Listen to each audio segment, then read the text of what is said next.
다들 저의 이야기를 들으시고 평범하게 사는 것이 얼마나 어려운지 아시길 바랄게요. 아내와 저는 아주 행복한 연애를 끝으로 결혼을 하게 되었어요. 주위에 반대도 없었고 많은 사람들의 축복 속에서 결혼식을 올리게 되었죠. 저를 사랑해주는 여자와 가족이 되었다는 생각에 더할 나위 없이 행복했습니다. 결혼식이 끝나고 저희 부부는 외국으로 신혼여행을 갔고 며칠 후 신혼집으로 들어갔어요. 그날 신혼집 첫 입춘날이라 저희 부부는 굉장히 들떠 있었고 앞으로는 행복한 날들만 있을 줄 알았습니다.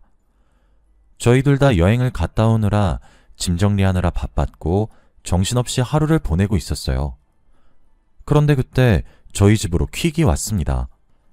아직 짐 정리가 덜 끝난 저를 대신해 아내가 나갔고 저는 아무런 의심 없이 계속해서 짐 정리를 하고 있었죠. 그런데 제가 짐 정리가 끝날 때까지 퀵을 받으러 간 아내가 안방으로 들어오지 않더라고요. 무슨 일인가 싶어 아내를 부르며 현관문 쪽으로 걸어갔는데 아내가 저를 보자마자 퀵으로 받았던 걸 자신의 몸 뒤로 숨겼습니다. 무슨 퀵이냐고 물어봤지만 아내는 별거 아니야 라며 자리를 떴고 저는 궁금하지만 물어보지 않았죠. 그러면서 아내는 앞으로 퀵이 오면 자신이 먼저 열어볼 테니 절대 제가 먼저 열어보지 말라고 했습니다. 저는 영문도 모른 채 그렇게 하겠다고 했고 아내는 퀵으로 받은 것을 바로 쓰레기통에 버렸어요. 도대체 뭐길래 아내가 저렇게 당황해하는 거지? 궁금하긴 했지만 아내가 생각이 정리되면 저에게 다 알려줄 거라고 생각해 일일이 캐묻지 않았고 기다리기로 했어요. 저희의 본격적인 신혼생활은 너무 행복했고 더할 나위 없었습니다. 서로밖에 몰랐고 시간이 이대로 멈췄으면 좋겠다 싶을 정도였으니 말이죠. 그런데 딱 한 가지가 거슬렸어요. 바로 퀵입니다. 저번에 한 번 퀵이 오고 나서 그 뒤로도 계속 저희 집으로 배달이 왔어요. 그런데 항상 오는 시간이 아내가 집에 없을 때였어요. 아내가 어디를 나가고 저 혼자 집에 있을 때만 퀵이 왔죠. 저번에 아내가 저에게 신신당부한 것처럼 저는 아내가 열어볼 때까지 열어보지 않았습니다. 궁금하긴 했지만 제가 먼저 연 것으로 신혼 때 싸우기 싫어서 일부러 열지 않은 것도 있죠. 아내가 집에 돌아오면 퀵이 또 왔다고 아내에게 주는데 아내는 항상 화장실같이 비밀스러운 곳에서 퀵을 열어봤고 그것들을 쓰레기통에 바로 버렸습니다. 도대체 어떤 물건이길래 바로 쓰레기통에 버리는 건지 너무 궁금했죠. 아내가 언젠간 말해줄 거라고 굳게 믿은 채 바보같이 계속해서 기다렸습니다. 그런데 어느 날이었어요. 여느 때와 다름없이 퀵이 왔고 그날은 아내에게 퀵이 왔다고 말을 한 뒤 저는 잠에 들려고 했습니다. 안방에서 저는 잠을 자려고 누웠었고 아내는 거실에 있었죠. 잠을 자려고 누웠는데 밖에서 아내가 누군가와 전화하는 소리가 들렸습니다. 아내는 제가 자는 줄 알았는지 목소리를 크게 냈고 저는 아직 잠에 들지 않았기에 아내의 대화 소리를 다 들을 수 있었죠. 그런데 아내가 하는 말이 되게 이상했어요. 이렇게까지 해야겠어? 내가 조금만 기다려달라고 했잖아. 금방 정리한다고. 이렇게까지 내 남편한테 우리 관계를 알리고 싶어? 내가 나중에 다 말할 테니까 기다려 좀. 저는 왠지 모르게 싸한 기분이 들었고 무언가 잘못되어 가고 있다는 느낌을 받았습니다. 그 전화 내용을 듣고 저는 퀵을 제가 열어봐야겠다는 생각이 들었어요. 아내에게는 평소와 똑같이 행동을 했고 전화 내용에 대해서는 언급도 하지 않았습니다. 그저 하루하루를 퀵이 오기만을 기다렸죠. 그런데 한동안은 그 퀵이 오지 않다가 몇 달 뒤 저희 집으로 퀵이 배달 왔어요. 그때도 아내가 집에 없었을 때였고 저는 쉼호흡을 수없이 하고 열어보았습니다. 그런데 그 박스 안에 담겨있던 내용물은 충격 그 자체였어요. 바로 아내의 불륜 현장이 잔뜩 담긴 사진들이 있었거든요. 그리고 호텔 열쇠도 있었습니다. 왠지 모르게 저를 그곳으로 초대한 듯한 느낌이었죠. 두 손이 벌벌 떨리고 숨이 제대로 쉬어지지 않았습니다. 누군가 저를 보여주기 위해서 이렇게 퀵을 보냈다고 생각하니 너무 소름 돋았거든요. 그리고 아내가 매번 퀵을 받았을 때마다 이런 사진들이 있어서 찢어버린 거였죠. 모든 상황이 퍼즐 조각처럼 맞추어지는데 정신이 제대로 차려지지 않았습니다. 박스 안에 있던 사진들은 아내가 다른 남자와 같이 찍은 셀카, 그리고 호텔에 같이 들어가는 장면뿐만 아니라 카톡 대화 내용까지 모든 증거가 다 있었어요. 아내가 반박도 할 수 없게 빼도 박도 못한 내용들이었습니다. 결혼한 지 얼마 되지도 않았는데 아내가 다른 남자와 함께 있는 상상을 하니까 피가 거꾸로 솟는 기분이었죠. 그리고 저는 그 호텔 키를 받고 어떻게 해야 하나 수없이 고민했습니다. 아내를 초대한 것일지 아니면 저를 초대한 것일지 생각했죠. 그런데 그때 아내가 거실에서 어떤 사람과 전화통화를 했던 내용이 생각났어요. 아내가 전화를 했던 사람은 주기적으로 아내의 불륜 사실을 저에게 알리기 위해서 퀵을 보냈던 사람이고, 그 사람은 바로 아내의 상간남이라고 생각했죠. 이 호텔로 가면 상간남이 있을 거라고 확신했습니다. 정말 고민했고 가서 어떤 말을 해야 할지 정리도 되지 않았죠. 그렇게 하루 이틀이 계속 흘렀습니다. 그동안 아내의 얼굴을 보는 것도 힘들었고 정상적인 대화를 나누는 것도 힘들었죠. 그런데 제가 이렇게 힘들어할 동안 퀵은 계속 왔습니다. 이틀 주기로 저에게 왔고 박스 안에 들어있는 물건은 점점 세졌어요. 아내가 제 욕을 하는 카톡 내용도 복사해서 있었죠. 아마 제가 그 박스들을 다 열어보는 걸 알고 조롱하기 위해 점점 높여가는 것 같았습니다. 저는 도저히 참을 수 없었어요. 대체 어떤 사람이길래 저를 이렇게 쥐었다 폈다 하는 건지 확인해보고 싶었습니다. 그리고 그때 넣어준 호텔 방키를 가지고 그 호텔로 갔죠. 호텔은 607호였고 그 방은 장기 숙박고객이라고 했습니다. 딱 봐도 번지르르하고 좋아 보이는 호텔이었죠. 저는 쉼호흡을 하고 방으로 들어갔습니다. 그 호텔은 굉장히 컸고 화려했어요. 사람들이 수십 명이 들어가도 남을 정도로 말이죠. 그런데 그 큰 장소에 딱 한 명의 남자가 있었습니다. 딱 보자마자 저 새끼구나 라는 말이 머릿속에 떠올랐죠. 그 남자는 저를 보고 뚜벅뚜벅 걸어왔습니다. 그리고 저한테 술 한 잔을 주더라고요. 한 잔 하실래요? 저는 기가 차서 말이 나오지 않았고 그 술잔에 들어있는 양주를 그 남자 얼굴에 뿌려버렸습니다. 그 남자의 얼굴은 양주로 범벅이 되었고 통쾌했죠. 하지만 그 남자는 웃으며 자신의 얼굴을 닦았고 저에게 말을 했습니다. 꼴에 자존심은 있나 봐요. 여기서 당신 와이프랑 계속 만났는데 어때요, 기분이? 제가 보낸 킥들 잘 받았죠? 저는 당신 와이프랑 잘 될 생각 없어요. 그저 당신이 너무 바보 같아서 알려주고 싶었어. 그 여자 보통 아니니까 너무 마음 주지 말아요. 주먹에 미친 듯이 힘이 들어갔고 당장이라도 한 대 치고 싶었습니다. 조금이라도 저를 건들면 주먹이 날아갈 기세였죠.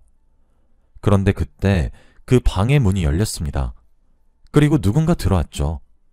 방문을 열면서 자기 나왔어 라는 코 앵앵거리는 소리가 들렸고 그 여자는 바로 제 아내였습니다.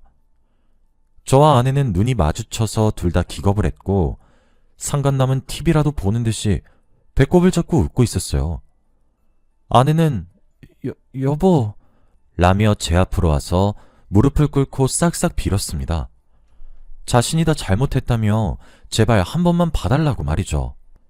옆에서 아내의 상간남은 소파에 다리를 꼬고 앉아 재밌는 광경이라며 깔깔대며 웃고 있었고 앞에서 아내는 무릎을 꿇고 미안하다고 사과를 하고 있는 그 상황이 정말 싫었습니다. 기분이 더러웠고 당장 그 남자를 때려 죽이고 싶었죠. 저는 당장 이혼을 하자고 했습니다. 더 이상 아내를 못 믿을 것 같았거든요. 그리고 한 번 바람을 피웠다고 또 안 핀다는 보장도 없고 말이죠. 아내는 제 입에서 이혼이란 말이 나오니 더 싹싹 빌며 안 된다고 했고 호텔방을 나가려는 제 바지가랑이를 붙잡았습니다. 저는 어떻게든 아내를 떼어놓으려고 안간힘을 썼는데 아내가 그 순간 충격적인 말을 했어요. 나 임신했어. 그 순간 저는 아무런 생각도 들지 않았고 머릿속이 새하얘졌습니다. 아내는 무조건 제 아이라고 했고 낳고 싶다고 했죠.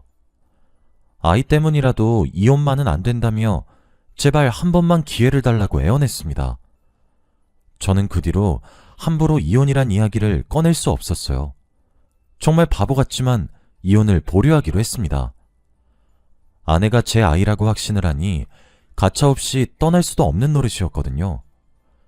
그날 이후 아내와 저는 어색하긴 했지만 그래도 아이를 위해서 부부 행세를 하며 살았습니다.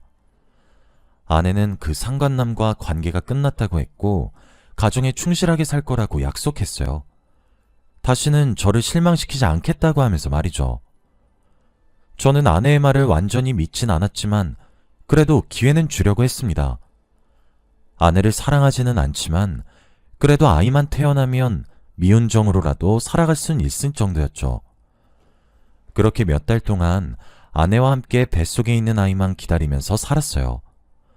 막달이 다 되어갈 때쯤 잊고 있던 퀵이 배달 왔습니다. 그 사건 이후 한 번도 저희 집으로 퀵이 온 적이 없었는데 정말 오랜만에 받아본 것이었어요. 저는 아내 몰래 혼자서 그 박스를 열어봤고 그 안에는 놀라운 것이 있었습니다. 바로 아내의 상간남이었던 사람이 결혼을 한다는 청첩장이었어요. 그것을 보자마자 어처구니가 없었고 남의 가정을 흔들어 놓고 혼자서 잘 살겠다는 걸 보고 화가 났죠. 당장이라도 그 남자와 결혼할 여자를 찾아가 모든 사실을 다 알려주고 싶었습니다. 그 사건 이후로 복수도 제대로 못했으니 이참에 제대로 복수를 해야겠다고 다짐했죠. 그리고 저는 계획을 세웠습니다. 바로 아내의 상간남과 결혼하려는 여자를 제가 꼬시기로 말이죠. 말이 쉽지 정말 힘든 거 잘 압니다. 그런데 저는 그만큼 그 남자가 불행하기를 간절히 바라고 있었고 어떻게든 복수하고 싶었어요. 저는 그 남자의 결혼식이 될 때까지 이를 갈고 기다렸습니다. 그리고 당일날 저는 그 남자가 입장할 때 남편 측에 앉아 유유히 그 사람을 지켜봤어요. 해맑게 웃으며 걸어오던 그 사람은 앉아있는 저를 보고 표정이 급격히 굳어졌고 저는 다리를 꼬고 팔짱을 낀 채 그 사람을 향해 비웃고 있었죠. 그리고 그 사람은 결혼식을 하는 와중에도 저와 수없이 눈이 마주쳤습니다. 결혼식 후 사진을 찍을 때도 그 남자와 가장 가까이 서서 찍었어요. 친한 지인들을 다 제치고 그 사람 바로 옆에 찰싹 붙어 해맑게 결혼사진을 찍었죠. 그리고 그 남자의 귀에 대고 말을 했습니다. 기다려. 아직 시작도 안 했어. 내가 당한 만큼의 딱 10배로 돌려줄게. 이 말을 한 뒤 저는 뷔페까지 야무지게 먹고 집으로 돌아갔습니다. 저는 그날 이후 그 남자의 아내 옆에 접근했어요. 상간남이 가지지 못한 기질들을 제가 다 가진 척을 하며 심적으로 그녀의 많은 위로가 되어주기로 했습니다. 그 부분은 여자 쪽 집안이 잘 사는 집안이었고 상간남은 그 여자네 부모님이 운영하시는 회사에서 자리를 맡아 일을 하고 있었어요. 그래서 그 여자가 아니면 한순간에 길거리에 나앉게 되는 그런 신세였죠. 저는 상간남의 여자에게 굉장히 다가갔습니다. 하면 안 되는 행동인 건 알았지만 그래도 그때는 제가 복수에 미쳐 있었기에 도덕적인 걸 생각할 겨를이 없었죠. 그녀가 자주 다니는 커피숍에 취직을 하여 친해지기도 하고 그녀의 퇴근 시간에 맞춰서 자주 만날 수 있게 제가 다 계획을 했습니다. 당연히 그녀도 자신은 유부녀라며 될 수 없는 관계라고 선을 그었어요. 하지만 10번 찍어도 안 넘어가는 나무가 없다는 말이 있듯 저는 계속해서 그녀에게 직진을 했습니다. 처음에는 힘들었지만 시간이 지날수록 초반보다 조금 더 유해진 그녀를 보고 가능성이 있다고 생각했어요. 집에서 아내는 거의 만삭에다가 출산이 임박했지만 저는 가정에 소홀했습니다. 아내에 대한 사랑은 식은 지 오래였고 그 당시에 저는 상간남의 아내를 꼬시는 거에 집중했거든요. 그리고 그녀와 저는 불륜관계가 되었죠. 정말 급속도로 발전한 관계였고 저도 처음이라 굉장히 조심스러웠습니다. 그리고 아내가 불륜을 저지르고 다녔을 때 이런 스릴감이었나? 하는 감정이 느껴졌죠. 저도 모르게 그녀를 좋아하고 있는 것 같긴 했습니다. 집에서 아내는 출산 준비를 하고 있는데 저는 밖에서 이러고 있으니 죄책감이 느껴졌어요. 그리고 저는 아무것도 모른 채 상간남의 아내에게 모든 사실을 다 말했습니다. 바로 과거에 그녀의 남편이 바람을 피웠던 사실을 말이죠. 하지만 저는 제 아내와 바람을 피웠다는 건 숨겼습니다. 상황이 잘못될 것 같아서 말이에요. 하지만 그녀는 놀라지도 않았습니다. 사실 알고 있었다는 충격적인 말도 했어요. 그리고 자신의 남편과 제 아내가 만나고 있었다는 사실도 알고 있었고, 제가 흑심을 품고 일부러 자기를 꼬시려 했던 사실 전부 다 알고 있었습니다. 저는 순간 너무 놀랐고 저의 복수는 여기서 끝이 나는 줄 알았어요. 그런데 상황은 반대로 흘러갔습니다. 그녀도 복수심에 불타올랐다고 해요. 저보고 같이 복수를 하자고 권유를 했죠. 어차피 끝은 이혼이라고 했습니다. 저는 그 순간 동지가 생긴 기분이었어요. 혼자 이 싸움을 하는 줄 알았는데 저와 같은 목표를 바라보고 있는 사람이 또 있었습니다. 그 여자와 저는 상간남이 했던 방법 똑같이 했어요. 저와 둘이 불륜관계를 벌이고 있는 사진과 카톡 내용을 이틀에 한 번씩 상간남한테 퀵으로 보냈습니다. 그리고 607호인 호텔키도 함께 보냈죠. 그리고 저희 둘은 607호에서 상간남이 오기를 기다리고 기다렸습니다. 퀵을 보내고 몇 시간 뒤 호텔 방문이 열리는 소리가 들렸죠. 그리고 그 남자가 저에게 했던 행동 그대로 술을 권하며 한잔하겠냐고 물어봤습니다. 그런데 저의 그런 모습을 보고 그 남자는 저에게 바로 주먹을 날렸어요. 제 위에 올라타 저의 얼굴을 미친 듯이 가격했습니다. 얼굴에 피가 나고 뼈가 이상해지는 기분이 들었지만 나쁘진 않았습니다. 모든 상황을 다 카메라로 녹화하고 있었거든요. 제가 아무런 반항도 하지 않고 순순히 맞고 있으니 그 남자도 금방 진정했습니다. 상간남은 자리에서 일어나 옷을 털었고 저는 그 남자를 보고 비웃었어요. 그리고 입에 묻은 을 닦으면서 말했습니다. 네가 내 와이프 탐냈으니까 나도 네 와이프 탐 좀 내보자. 상간남은 저의 말에 한 번 더 달려들려고 했지만 그 순간 제 앞에 양팔을 벌리고 한 여자가 저를 막아섰고 그 여자는 바로 상간남의 와이프였어요. 그리고 순식간에 그들은 부부싸움으로 번졌죠. 너 이 새끼가 어떤 새끼인 줄 알고 막는 거야? 저 새끼 너 가지고 논 거야. 나도 알아. 근데 당신도 잘한 건 없잖아? 나 이 사람 좋아해. 그 여자의 말에 상간남은 눈이 반쯤 뒤집혀서 방 안에 있는 물건들을 다 던지며 화풀이를 하기 시작했어요. 그 물건에 제가 팔이 다치고 그 여자도 다쳤는데 저희는 녹화되고 있는 카메라만 믿으며 꾹 참았죠.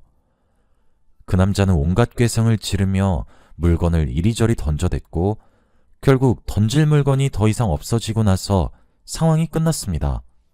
상간남이 망가져가는 모습을 제 두 눈으로 보는데 얼마나 통쾌했는지 몰라요.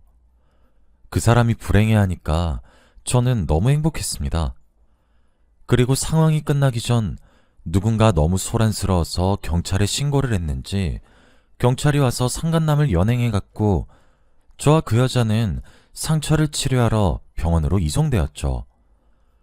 병원에 가서 상처를 다 치료하고 얼마 지나지 않아 병원에서 전화가 왔습니다. 바로 아내가 아이를 출산했다고 말이죠. 그리고 저는 바로 달려갔습니다.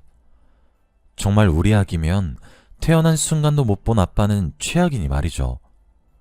어떻게 병원에 도착했는지 모를 만큼 정신없이 왔고 저는 아내가 낳은 아이를 보았습니다. 인큐베이터 안에 들어간 아이를 보고 처음엔 너무 예뻤어요.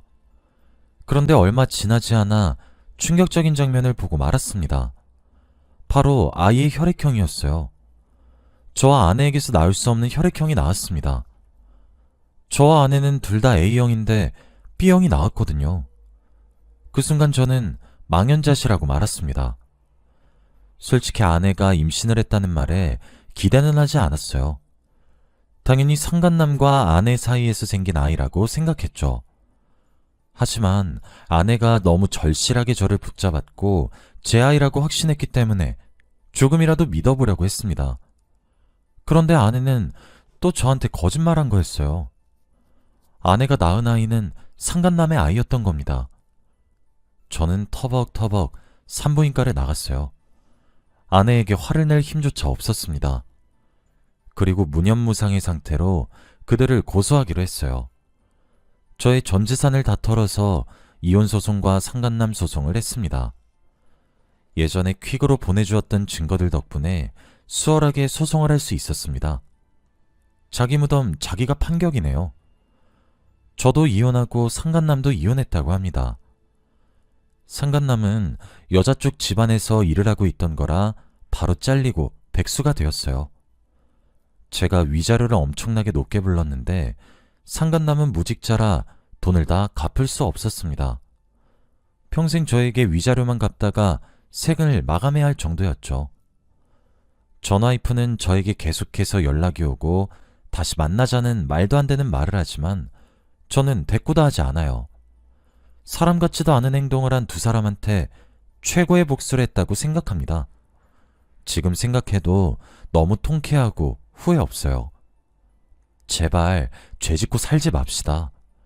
자기가 겪었던 죄는 정말 다시 자기한테 돌아가는 것 같아요. 이번 일을 겪으면서 많은 것을 깨달았습니다. 다들 저 같은 일 겪지 마시고 행복하시길 바랍니다. 저의 이야기는 여기까지예요. 들어주셔서 감사합니다.